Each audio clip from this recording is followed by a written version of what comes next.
দুদিন আগেও রশিদ খান হয়তো মনে মনে ভেবেছিল বিশ্বকাপ জিতেই বিয়ে করবেন তিনি। বিশ্বকাপের সঙ্গে রশিদ খানের বিয়ের কিন্তু একটা সম্পর্ক রয়েই গেছে।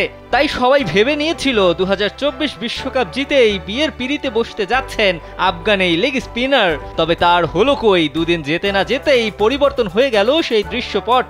বাংলাদেশকে হারিয়ে সেমিফাইনালে জায়গা করে নেওয়া আফগানিস্তানকে নিয়ে সবাই যখন বড় স্বপ্ন দেখেছিল, তখন সেই আফগানিস্তানই সকল আশা ভরসা চূর্ণ করে দিল।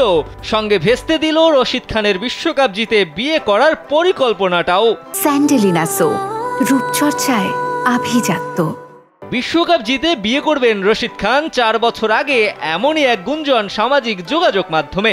শুধুমাত্র সামাজিক যোগাযোগ মাধ্যমেই এই গুঞ্জন সীমাবদ্ধ থাকেনি, দেশি বিদেশি অসংখ্য সংবাদ মাধ্যমে প্রকাশ হয়েছিল সেই সংবাদ। আর যার পরেই ব্যাপক ট্রলের সম্মুখীন হতে হয় এই আফগান তারকাকে। তবে রশিদের সেই কথাই এবার সত্যি হতে বসেছিল। প্রায় 20 দলের 2024 টি-20 বিশ্বকাপের শেষ 4-এ উঠে গিয়েছিল ওরা।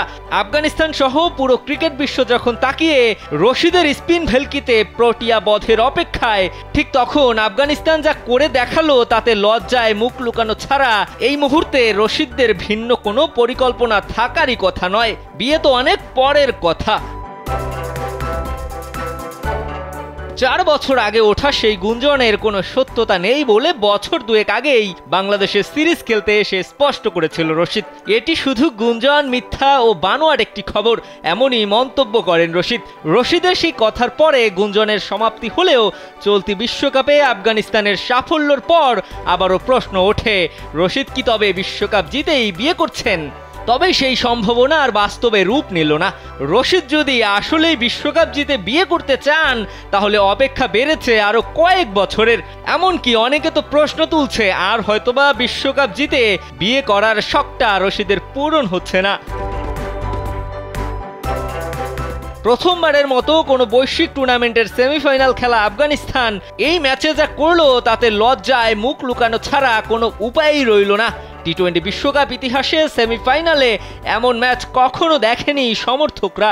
শুধু সেমিফাইনাল নয়, নকআউট ম্যাচেও এত কম রান নিয়ে গুটিয়ে যাওয়ার ঘটনা এটাই প্রথম।